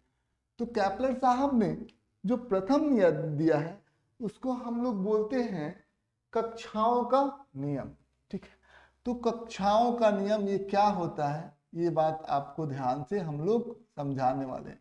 तो कक्षाओं के नियम, ठीक है। अब इसमें आपको ध्यान से समझना, इसमें ये है कि कोई भी ग्रह जो है सूर्य के चारों तरफ जो चक्कर लगाते हैं वो चक्कर जो है वो वृत्ताकार पथ का अनुसरण नहीं करते। चक्कर लगाते वक्त वो दीर्घ वृत्ताकार पथ का अनुसरण करते हैं। ये हो गया हमारा दीर्घ वृत्ताकार। ठीक है, अब इस दीर्घ वृत्ताकार में 2 नाभि होते हैं। ठीक है, ये हो गया हमारा प्रथम नाभि F1 और ये हमारा दूसरा नाभि हो गया F2। 2 नाभि हमारे पास दिया गया है। अब ध्यान से देखना है कि जब कोई भी ग्रह सूर्य के चारों तरफ चक्कर लगाएगा तो इसी दीर्घ वृत्ताकार पाथ का अनुसरण करेगा। ठीक, समझ में आ गया। और सूर्य जो होगा वो या तो प्रथम नाभि पर उपस्थित होगा या तो दूसरे नाभि पर उपस्थित होगा। ठीक है, कोई एक नाभि पर ही उपस्थित रहेगा। यही क्या होता है, ये कक्षाओं का नियम होता है। प्रत्येक ग्रह सूर्य के चारों तरफ दीर्घ वृत्ताकार पथ पर अनुसरण करते हैं और सूर्य एक नाभि पर उपस्थित होता है। ठीक है, ये बात एक कक्षाओं का नियम हो गया। दूसरा जो नियम हम लोग पढ़ेंगे वो है हमारा क्षेत्रफल का नियम। इस नियम को हम लोग समझते हैं, क्षेत्रफल का नियम। ये क्या होता है इसको जरा हम लोग समझ लेते हैं। क्षेत्रफल का नियम, तो सबसे पहले आप लोगों को यहाँ पर ध्यान से समझना होगा। जैसे ये हमारे पास क्या है, ये हमारे पास दिया गया है, ये दीर्घ वृत्ताकार है। ठीक, समझ में आ गया। तो हम लोग को पता है कि इनके कितने नाभि होंगे, 2 नाभि होंगे, 2 फोकस होंगे। तो ये हमारा प्रथम नाभि हो गया। ठीक है, और ये हमारा दूसरा नाभि हो गया F1 और F2। ठीक है, तो 2 नाभि हमारे पास दिया गया है। अब देखने वाली बात ये है कि मान लेते हैं कि जैसे A बिंदु से B बिंदु पर कोई ग्रह गया इस पथ का अनुसरण करते हुए। ठीक, समझ में, और उसने समय लिया T समय। ठीक है, तो और मान लेते हैं कि जो सूर्य है वो यहाँ पर प्रथम नाभि पर उपस्थित है। ठीक है, अब हम लोग क्या करेंगे, आरंभिक बिंदु को A बिंदु से मिला देंगे। ठीक है, अंतिम बिंदु को B बिंदु से मिला देंगे। ठीक है, अंतिम बिंदु को B बिंदु से मिला देंगे। ठीक, समझ में आ गया। अब एक बात आपको यहाँ पर समझना होगा कि हम लोगों को एक क्षेत्रफल होगा, ये हमारा क्षेत्रफल होगा, तो ये हमारा क्षेत्रफल हो जाएगा। अब यहाँ पर ध्यान दीजिएगा, ये क्षेत्रफल होगा। ठीक, अब क्या होगा, फिर क्या होगा, तो इस क्षेत्रफल का कुछ क्षेत्रफल मान लेते हैं कि A1 हो गया और समय लिया T1 A से B बिंदु पर जाने में। फिर क्या होगा कि अब हम लोग यहाँ पर देखेंगे, जैसे यहाँ पर जैसे कि ग्रह जो है अब वो गया C से D बिंदु पर। ठीक है, तो C से D बिंदु पर जब वो गया और C बिंदु को जब हम सूर्य जहाँ पर जिस बिंदु पर जिस नाभि पर उपस्थित है उसको जो है मिला दिए और D बिंदु पर अंतिम बिंदु पर जहाँ पर वो गए और इसके लिए उन्होंने टाइम ले लिया। इस यहाँ पर जो क्षेत्रफल होगा उसको हम लोग ले लेते हैं A2, और यहाँ पर जो समय लिया वो ले लेते हैं हम लोग T2। तो क्षेत्रफल का नियम ये कहता है कि जो क्षेत्रफल चाल होता है वो नियतांक होता है। ठीक है, तो यहाँ पर क्षेत्रफल चाल कितना है, मान लेते ये क्षेत्रफल, समय कितना T1, तो क्षेत्रफल चाल हो जाएगा A1 बटा T1। ठीक, A1 बटा T1, और वो किसके बराबर होगा, C से D गया तो ये क्षेत्रफल हो गया, और यहाँ पर चाल जो हो गया वो क्षेत्रफल चाल कैसे निकालेंगे, A2 क्षेत्रफल A2 हो गया और समय T2 लिया तो क्षेत्रफल चाल कितना होगा A2 बटा T2। तो यहाँ पर बस यही ध्यान रखना है कि जो क्षेत्रफल चाल होगा वो क्या होगा, नियतांक होगा। सबसे पहले सूर्य जहां उपस्थित है उस बिंदु को और आरंभिक और अंतिम बिंदु को हम लोग जोड़ेंगे तो हमें एक क्षेत्रफल मिलेगा, और कुछ समय लगेगा जब वो A से B बिंदु तक जाएगा तो जाएंगे, तो हम लोग क्या करेंगे, क्षेत्रफल बटा समय। ठीक है, क्षेत्रफल बटा समय जो हो गया वो क्या हो गया, क्षेत्रफल चाल हो गया। ठीक है, अब इधर भी हम लोगों ने क्षेत्रफल बटा समय कर दिया, क्षेत्रफल चाल क्या होता है, नियतांक होता है। तो यही हमारा क्षेत्रफल का नियम होता है, ये सूर्य भगवान इसमें उपस्थित है। ठीक है, चलिए आइए हम लोग तीसरा नियम के बारे में पढ़ते। तीसरा नियम क्या हो जाएगा, वो हो जाएगा आवर्तकाल का नियम। आवर्तकाल का नियम, आवर्तकाल का नियम, काल का नियम, ये क्या होता है ये बात आपको ध्यान से समझनी होगी। तो आवर्तकाल का नियम क्या होता है, सबसे पहले ये बात आपको ध्यान समझना होगा, ये हमारा हो गया अर्ध दीर्घ वृत्ताकार हो गया। ठीक, समझ में आ गया। तो ये हम लोगों ने इस अक्ष को जोड़ दिया। ठीक, समझ में आ गया, ये हो गया हमारा दीर्घ अक्ष। ठीक, अब दीर्घ अक्ष हो गया, सूर्य यहाँ पर उपस्थित है, समझ में आ गया। तो अर्ध दीर्घ अक्ष जो है उसका जो दूरी है वो A है। ठीक, अब क्या होगा, मान लेते कोई ग्रह है, अब ग्रह जो है वो चक्कर लगा रहा है, तो चक्कर लगा रहा है ग्रह जो है वो चक्कर लगा रहा है, तो उसमें उसका एक आवर्त काल होगा। समझ में आ गया।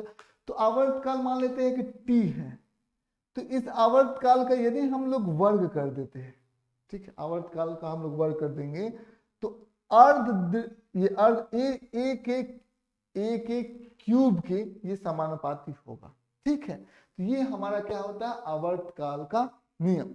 यदि हम लोग सर्कल में जाएंगे, वृत्त में जाएंगे, तो ये क्या हो जाएगा, आवर्त काल का यदि हम लोग वर्ग कर देंगे तो हम लोग क्या करेंगे, यहाँ पर वृत्त का जो त्रिज्या होगा उसका हम लोग क्या कर देंगे, क्यूब कर देंगे। ठीक, ये बात आपको ध्यान समझना होगा। तो टी का वर्ग ये किसके बराबर होगा, के आर क्यूब के बराबर। ठीक है, चलिए ये हमारा हो गया आवर्तकाल का नियम।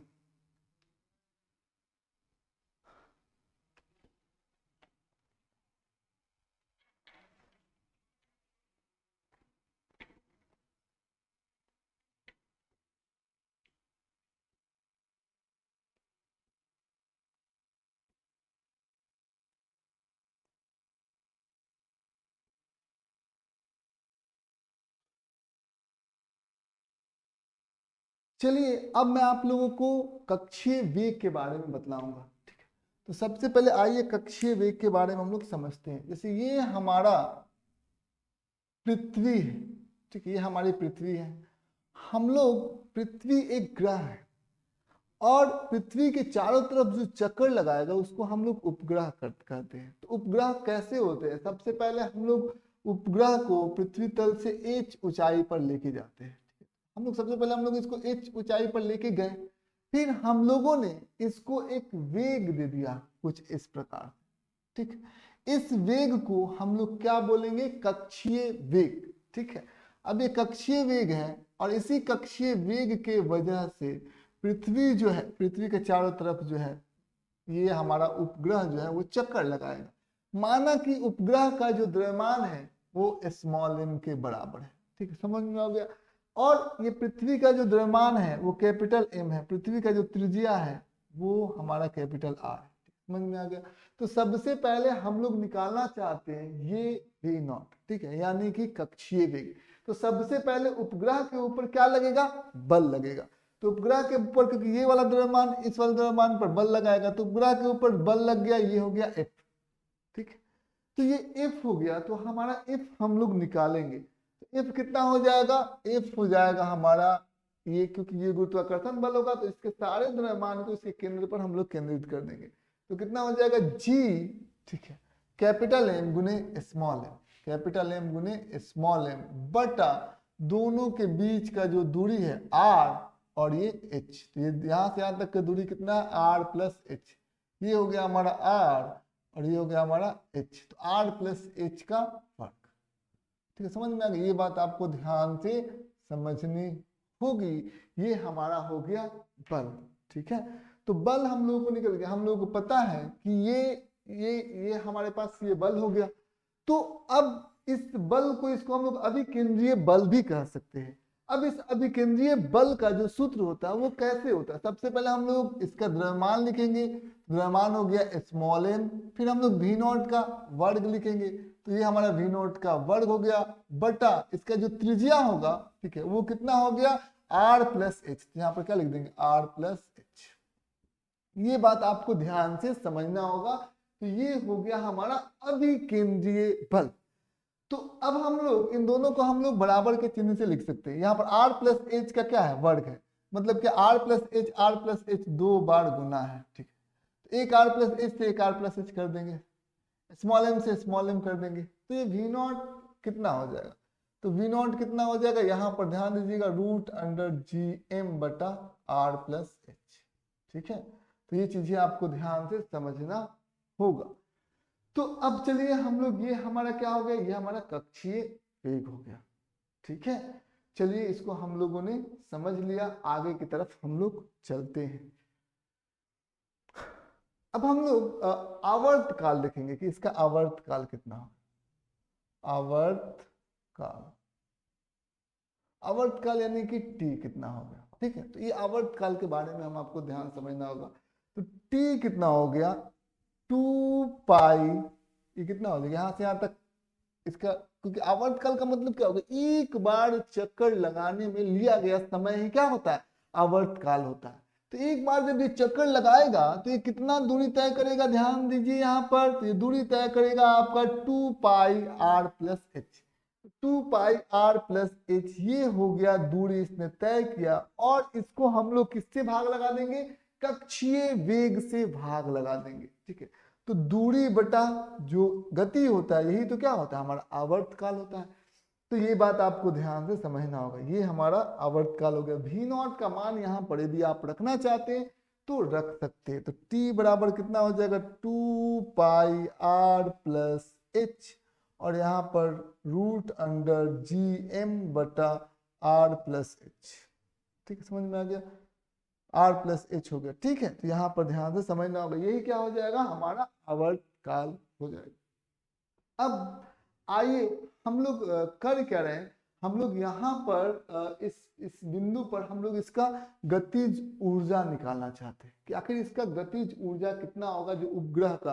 तो सबसे पहले हम लोग यहाँ पर लिख सकते हैं गतिज ऊर्जा। तो ध्यान से समझिएगा, गतिज ऊर्जा, ठीक है, किसका, उपग्रह का। तो कितना होगा, 1/2 गुने m गुने v0 का वर्ग। ठीक है, गति का वर्ग कर देंगे तो कितना हो जाएगा, 1/2 गुने m गुने v0 का वर्ग यदि हम लोग करेंगे तो यहाँ पर ध्यान दीजिएगा gm बटा r प्लस एच, v0 का वर्ग कर देंगे तो कितना हो जाएगा, ये हो जाएगा gm। ठीक है, gm बटा r प्लस एच। ठीक है, ये बात आपको ध्यान से समझना होगा। तो ये हो गया हमारा गतिज ऊर्जा, g small m capital M, g small m capital M बटा 2 गुने r प्लस एच। ये हो गया हमारा गतिज ऊर्जा हो गया। तो यदि हम लोग स्थितिज ऊर्जा के बारे में बात करेंगे तो स्थितिज ऊर्जा के बारे में देखिए यहाँ पर स्थितिज ऊर्जा, ये क्या होता है उसको ध्यान से आप समझिए। ये क्या होता है, माइनस जी स्मॉल m गुने कैपिटल M। ठीक, यहाँ पर ध्यान दीजिएगा माइनस जी स्मॉल m गुने कैपिटल M, और दोनों के बीच की जो दूरी है वो क्या हो गया, r प्लस एच हो जाएगा। तो यही इसका स्थितिज ऊर्जा हो जाएगा।